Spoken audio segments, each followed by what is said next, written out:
Hi there and welcome back to the CKM Red Rugby League channels. We are back for another Rugby League report. Hope everybody who's tuning in is well. Of course, I'm joined by Luke Jobson. He's going to do his best to help steer me through these games. How are you going, mate? Yeah, good, mate. Very good. A very busy weekend, not only with the National Rugby League, but all over. Plenty of action over the last week or so. And as always, great to be joining you. So let's jump into this, baby. We've got lots to talk about and sweet FA time to talk in. Exactly. We'll jump straight in then. Topic number one: NRL Crackdown Continues. Of course, we've seen it over the weekend. There were a few justified calls this weekend.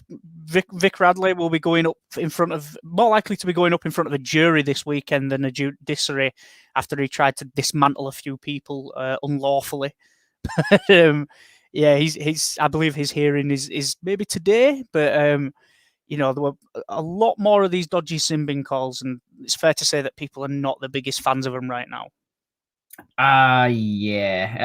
Peter Blaney's came out today and said that it might be turning some fans away, but they're doing it for the betterment of rugby league, so we can have a game in 15, 20, 30 years' time. So it's going to continue. 29 charges over the weekend, 4 of them to Vic Radley. So he's going to have some fun at the judiciary on Tuesday night. It's not pretty. It's really not pretty to watch. Some of these are completely justifiable. Let's not, qualm anything about it. Some of them are crusher tackles that have to go punished. We want to continue to focus on protecting the head and the neck area. Some of them are very obvious sin bins and should be sin bins, whether it's a crackdown or not. But there are still quite a few of these that are very much contentious, that are high shots that have slipped up, but the bunker or the on-field referee has deemed it as forceful with contact to the head, so it goes. And I think we're starting to find that mix. We saw in the Parramatta game on Sunday that it wasn't as free-flowing, but I think there was a little more common sense into some of the decisions. Yes, there were still send-offs, sin bins, sorry, but there was some more common sense, and it was report play on instead of a sin bin for 10 for something like a Tyson Gamble sin bin from a couple of weeks ago that was contact with the ball that slid up. So I think there's more sense coming into it. The players, yes, they still need to adjust. The coaches need to adjust as well. But, and it's been spoken about in the media, you've got your guys like your Vic Radleys, like your Nathan Browns, your Warrior Hargraves, your Luke Thompsons that play on the edge, that play rough, hard, and for 99.9% of the time, fair football, but they're, liable for a high shot every now and then. And as a result, under the new crackdown, they're going to get sent. Yeah, I think I saw it in a few of the NRL games as well. You're starting to see players almost play to the rule a little bit, especially the ball carrier, where if there is a bit of a clip on the chin where you'd usually see a player just get on with it, instead they're going down, they're holding their chin, they're holding the back of their head, they're claiming that it's slipped up around the forehead in some cases, and it's bringing out an over-dramatized version of the game, and you're starting to see, like I say, players almost play into that, and the referees are going to cander to it every time, because if the rule is you touch the head is a penalty, then it doesn't matter if it's incidental contact anymore. If you feel a clip around your chin, whether it be a finger or an entire forearm, then people are going to play on it, and they're going to get a penalty every single time. No referee at this point is within their rights to turn around and say, no, not enough there for me. Like, no referee is going to take that chance, because the first time that happens, everyone will jump on the back of, okay, the precedent has slipped. How far can we push the envelope? Can we get it back to the way that things were? And it's not going to happen like that. It can't happen like that. And the NRL have made their stance perfectly clear. And as you mentioned, Peter Volandi's coming out and saying this will continue for as long as we need to, and it'll carry on like this. And Whether this is the future of the game, I don't know. But like you said, there needs to be a more common sense approach. You need to see, has the ball carrier dropped a knee into that tackle? If we're saying that player safety is the most paramount thing, then I think you need to start potentially looking at punishing players for going into contact in a dangerous way. Mentioned it before, James Tedesco, nightmare for dropping the knee right before contact. If you're falling into contact, fair enough, but if you're purposefully trying to change direction by lowering yourself like that, you're therefore putting yourself into a dangerous position, the same way that we've seen when players used to be lifted, if they try to force themselves over the horizontal to try and milk a penalty. There needs to be some onus on the ball carrier as well as the defender. So if player safety is the way we're going with this, the NRL need to look at how they're allowing players to go into contact as well. And it's tricky to govern, but if this is the way we're going with things, this is the way we're going with things. Yeah, it's hard as well because you do have you play, and you're opening a can of worms here saying Tedesco intentionally drops the knees, but I think the whole premise behind Teddy doing that is he wants to land flat in his stomach. He wants the quick play of the ball. He wants to be able to get up from the front and keep the momentum rolling.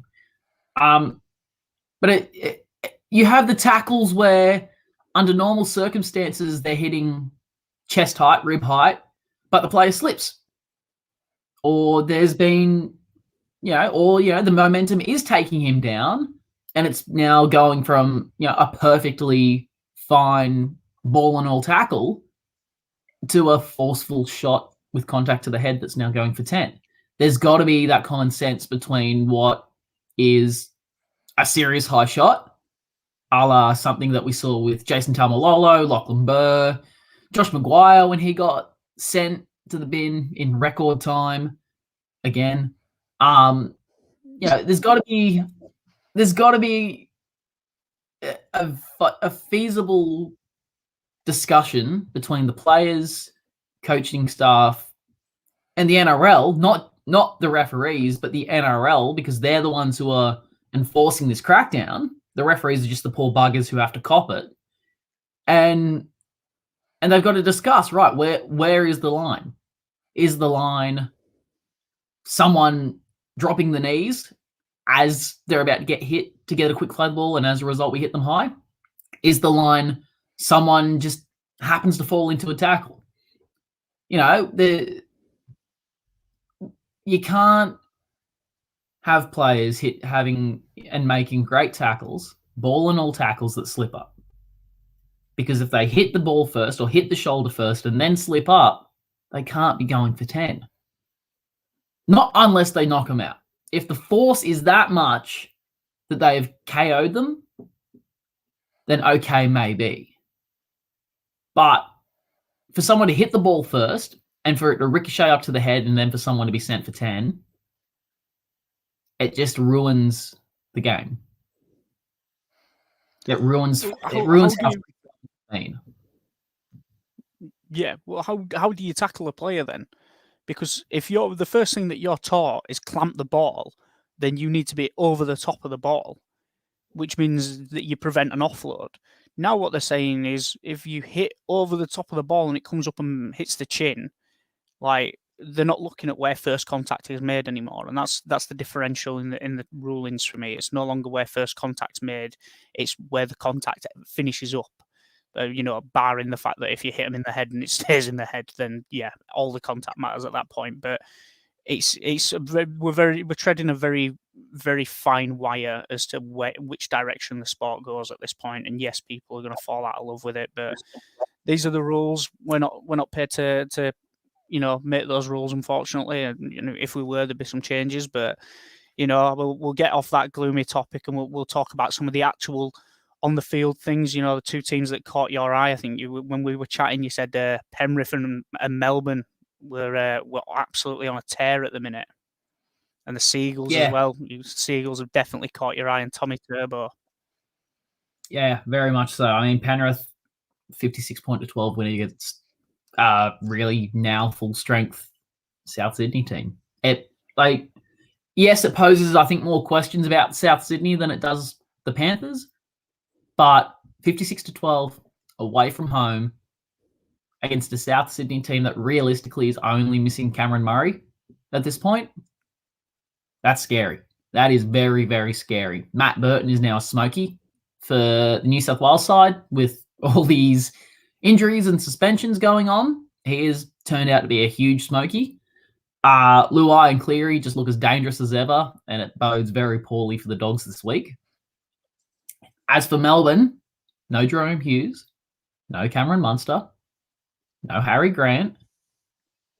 The Cheese played at 9. You had a very makeshift halves combination of Chris Smith and Cooper Johns, and they still won 30-10.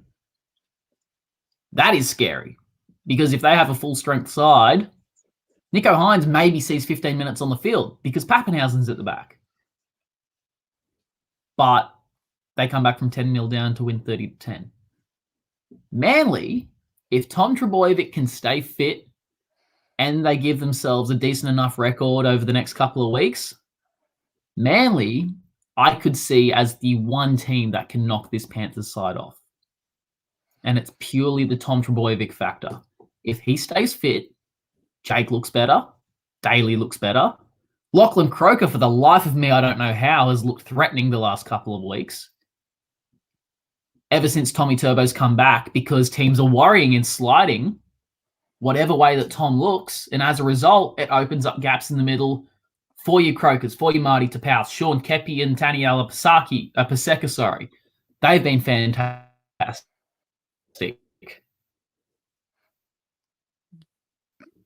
Yeah.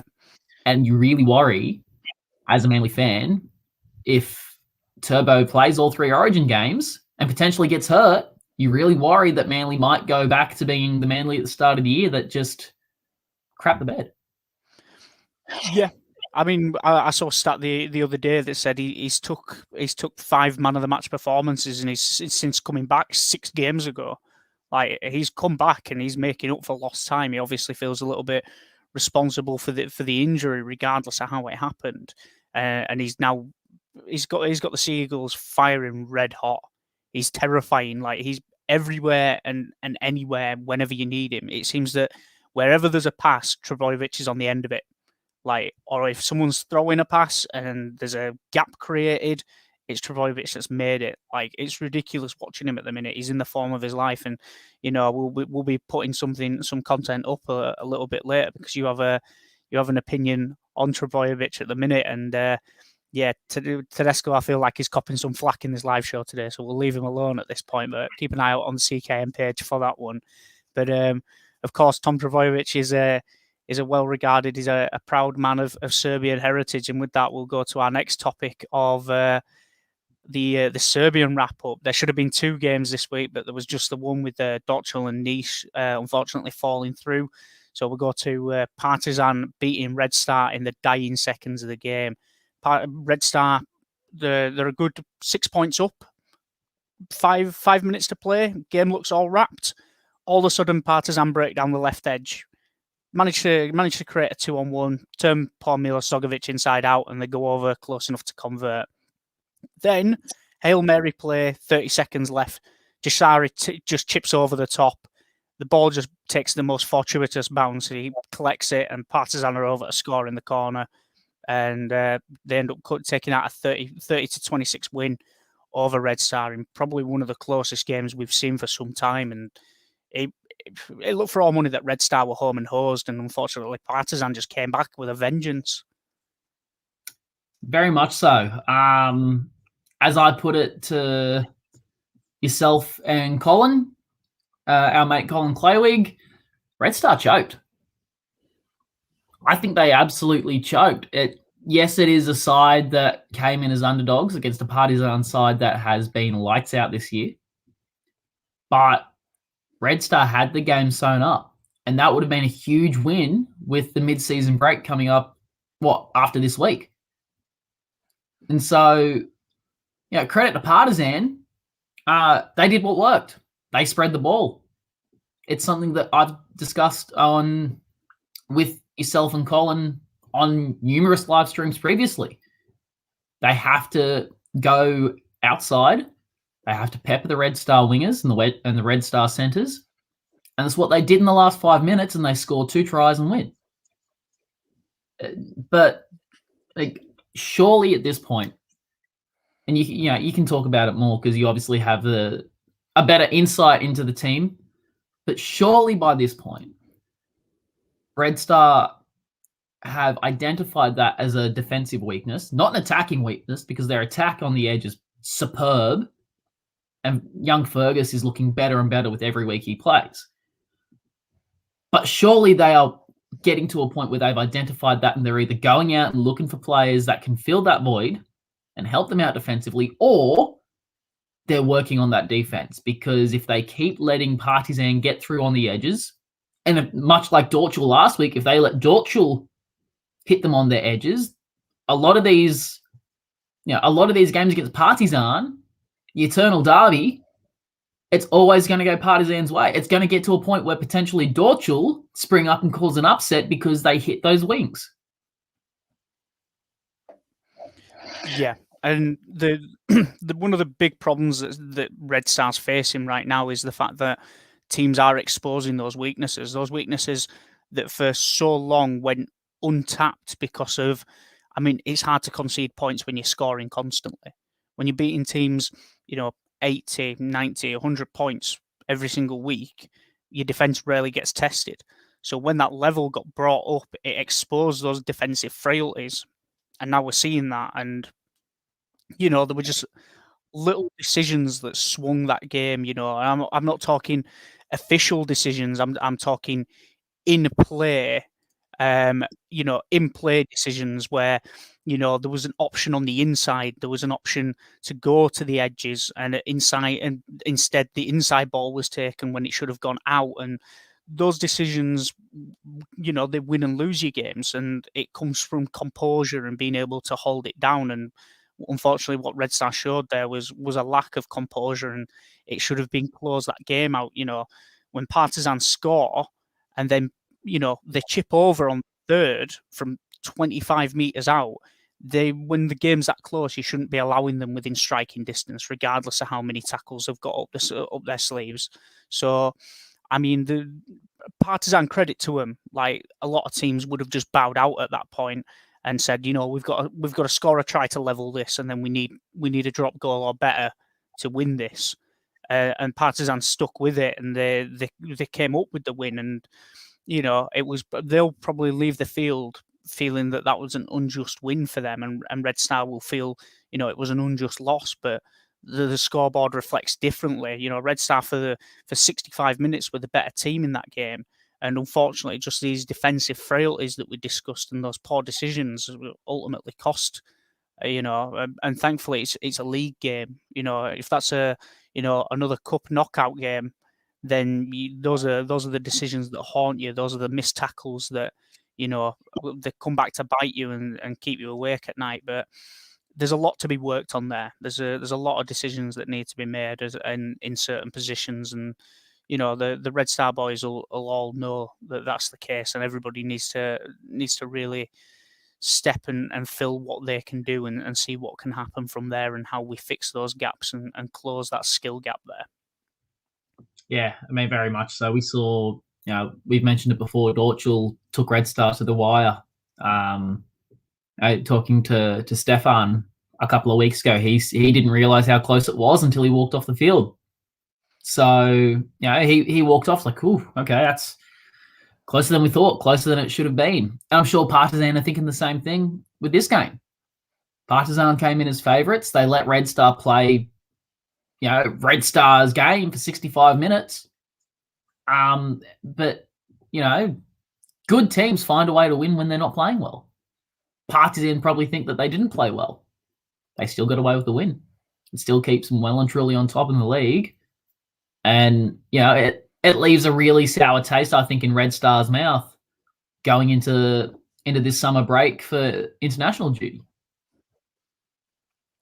Yeah, definitely. They've got next week against Radnički Nice, just to go through some of what they've learned through the week and try and atone for that and get a big result there to restore some confidence. But everyone will have eyes on that next Partizan fixture, especially now that the season splits happened and you're up to 4 teams in that first division, and the bottom 2 teams drop down to the second division. So it's going to be interesting to see how everyone reacts to that. But no, I think we've covered enough Serbian Rugby League there, and we'll head over to another continent. We are going to North America before we head south to talk about Brazil. But NARL draw announced. So 19th of June, we'll see the season kick off. You got the Atlanta Rhinos taking on the Boston 13s for their first game. You got the Brooklyn Kings taking on the Washington, D.C. Cavalry. And the boys from Cleveland will be taking on New York Freedom. 3 huge fixtures there coming from the Eastern Conference. Plenty to watch there. And of course, if you are interested in watching that, head over to Sportsflick and you will see all those games there. And it's going to be, how interesting is this division to watch? I mean, the Eastern Conference is still going, despite the Western Conference unfortunately going down, but the NARL has still got a lot of heat. Very much so. It's really interesting to see a lot of the talk on social media. Some are very opposed to the Eastern Conference going ahead. They think that maybe you just push it back a year. A lot, and it's the majority of it, still think that it's great that they're still getting some football in. Yeah, it sucks for the Western Conference, and we can talk about that ad nauseum. About the perks and the cons and how it affects the Western Conference. But the fact is, there are still 6 teams, 3 of which kind of branched away from the USARL competition that starts at a pretty similar time. Look, I mean, and let's not discredit it. There's a ton of high-level former NRL, former Super League, former State of Origin, Queensland Cup, Residents Cup players that are still there. You got Ryan Burrows that has played high-level football across Australia and New Zealand. Mike Offerdale has played World Cup football. Blake Leary only signed for the Freedom late last week, has played for Manly, has played for the Cowboys, has played representative football all over. You've got so much talent. Monty, of course, Cleveland, former Red Star player, a former tryout in the NFL. I know I'm missing a couple here. Eddie Pettybourne, sorry, the first big one for the Kings, wasn't he? He was. He signed for Kings, 200-plus games for South Sydney, part of their team of the decade in the 2010s. There's a ton of talent, plus the talent that's coming through. A whole bunch of local talent, a whole bunch of potential former college athletes that have come through, former football, former track and field, former basketball athletes that are coming through and trying their hand at a new professional comp. There's a ton of heat, a ton of hype. There's still plenty of momentum about it. Of course, knock on wood, we still get to see Toronto and Ottawa clash together for the Canada Cup at some point down the road during the season. We hope, we pray. But even so, it's huge. This Eastern Conference has a lot of potential to go, and of course, you can only see it live and exclusive on Sportsflick. Yep, and I share your sentiments. I'm almost more excited to see some of the local talent than the NRL boys, because if a lot of them have come across from rugby, a lot of them have come across from football, so they know how to run with the ball, they know how to hit, they know where they need to line up. The structure's going to be there. I mean, if anyone's ever watched any NFL, some of their plays are so complicated. You got people running all kinds of directions. You tell a player all you need to do is hold this line and then hit a gap. They're going to be able to do that. It's not going to be a case of you're watching some people who've never got any sort of athletic credentials to them. Most of these guys are going to be high-level athletes. You're going to have a few people who've probably joined on a little bit later in life than they'd have hoped for now that they're into the game, and they're going to come on as well. They're going to develop in talent. That's what the NARL is. It's not just an excitement factor. It's a grassroots development game with a professional edge to it. And you're going to see so many great players coming through. And while ever you've got that former NRL talent and the former Super League talents over there and the coaches as well, you're going to have those players being developed. They're going to come on week by week. And, it's going to come to a point where they become, recurring segments. They become household names because as this competition grows, their notoriety grows as well. So I'm very much looking forward to the NARL. I've already picked my team. I'm going with the Atlanta Rhinos because obviously I'm a Leeds lad. We've got the Leeds Rhinos, so I'm going to back Atlanta. Who are you feeling for your team, the NARL? Not going to be too upset with this one. I haven't picked a team yet. I really haven't picked a team. I don't know who to support. I'm very open to suggestions. So Mark, Eddie, Monty, if any of the boys are watching this at some point down the road, give me a sales pitch. I'm very open. But yeah, I'm honestly just super pumped about the comp. I can't wait. Yeah, I mean, from an Aussie perspective, first game of the week is pretty early. It is 4:00 a.m. kickoff. But, if you're up and about or if the pubs are open, why not throw it on? It costs what? Yep. $9 a month, $10 a month. You get all of Sports Flick. You can use the promo code of NARL21 and get a discount on it as well for all the NARL or Serbian Rugby League action. SRL21 or NARL21.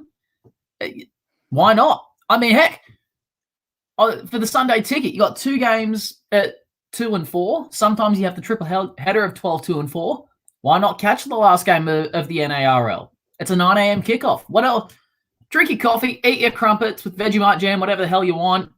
Recover from the hangover with some rugby league. Life can't get much better on a Sunday, can it? Oh, yeah, absolutely. And worthwhile mentioning as well, all games are on demand. So, whenever you're craving a little bit of rugby league through the week with, that very light rugby league schedule towards the very beginning of the week, catch up with some NARL or some Serbian Rugby League there over on Sportsflick. So definitely go check that out. And we will we'll close out the show with a shout out to the women, the Women's Rugby League wrap up. First things first, we'll start over in Brazil, and congratulations to Melina Rugby, who beat the Vitória Rhinos 50 points to 4 to take out a maiden championship there. So great to see the development of the game in Brazil, especially ahead of their 2021 World Cup debut. So plenty of players putting their hands up there. And St Helens beating Leeds in the semis, and York beating Castleford as well in a bit of a juicy affair with a bunch of the former Castleford girls coming out for York. 7 England internationals in there that have now swapped allegiances and now running out for York instead of Castleford, and then dump them out in the semis just a couple of weeks later. So there'll be some sore egos over the next few days for sure in the Castleford camp. Oh, very much so. But how good is it? I'm not well versed in UK Super League, you know that, Matty. But it's great to see a side like York come up against a heavyweight, not only in women's rugby league, but in the UK Super League over there in Castleford, and to take him down. I'm sure your ego took a bit of a hit with your ladies going down from Leeds, but I'm sure you won't be too heartbroken. They are a superb team. I have no doubt that they will come back. That being said, the women for Brazil aren't the only ones who are pumping it up. Brazil, their men's side do play against the Philippines, who played in the Rugby League Emerging Nations World Cup a couple of years ago that we covered exclusively while we were RLATG.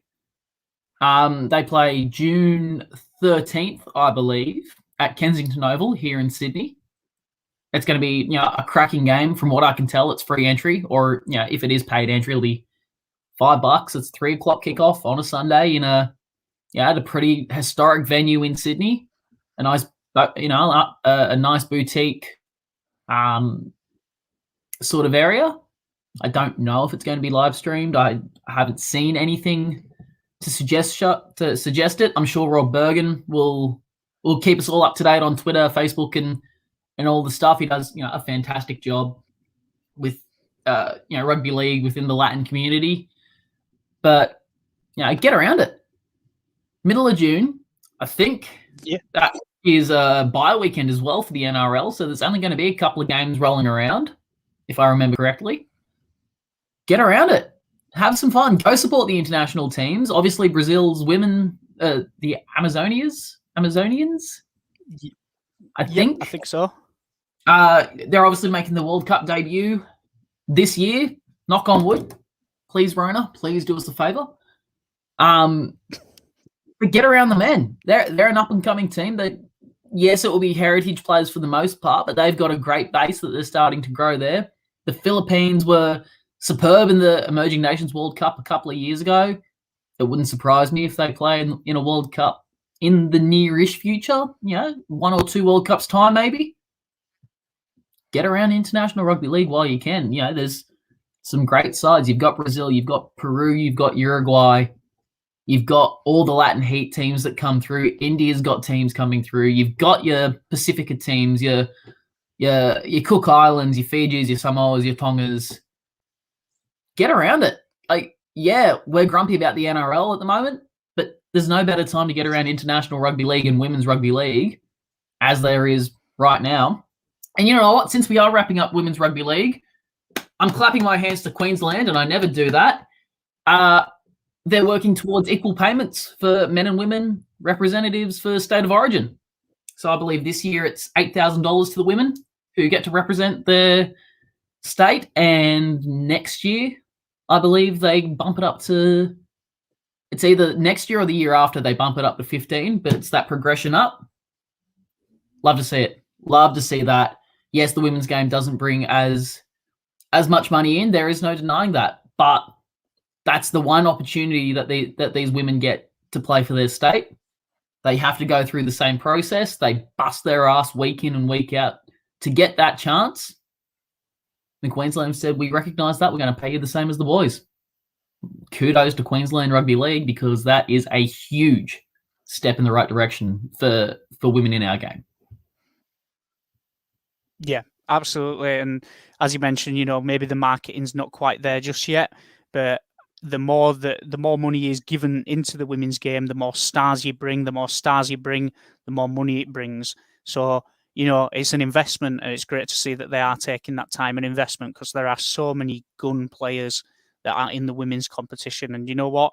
While ever Rugby League is making those movements, it means that we're not going to lose players to union where that money's already there. So, as you mentioned, I echo your sentiments. Congratulations there, and good play from Queensland Rugby League. But I think that will wrap us up there. We've gone on for just long enough, and thank you everyone for joining us. We hope you've enjoyed it. Any feedback is greatly appreciated, and you can catch us same time tomorrow when we will be taking you through the NRL Round 12 tips, picks, and team news. And until then, we will wish you a good afternoon, good evening, and good night wherever you are.